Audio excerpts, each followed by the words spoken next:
And thank you so much for joining us. We're learning more tonight about a Houston attorney accused of shooting and killing his special needs son in Sabine County Sunday night. As KLTV7's Tyree White tells us, Michael Howard is in the Sabine County jail tonight with bond set at $10 million, accused of murder and also tampering with evidence for cremating his son's body.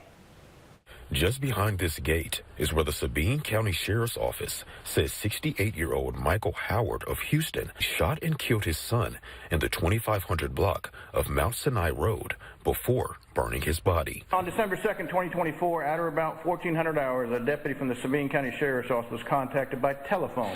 Joseph McDonough with Sabine County Sheriff's Office Criminal Investigations says the day after the shooting, Howard called a deputy and told them he accidentally shot his 20-year-old son, Mark Howard, who has high-functioning Down syndrome, after mistaking him for an intruder. And then his words cremated his son in accordance with what he felt his son would have wanted.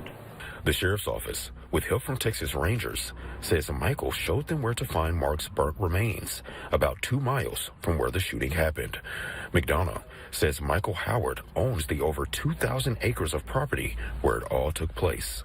Investigators say Howard used a backhoe to take the body to the remote area and cremated him on top of a wood trash pile. We did recover what we believe to be body parts and bones, specifically a portion of the lower jaw, or the mandible, which contained a few teeth.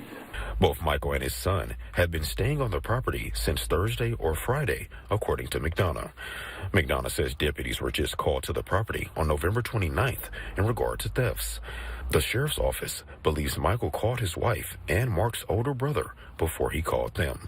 There were also indications that the scene of the shooting had actually been washed or cleaned using a water hose.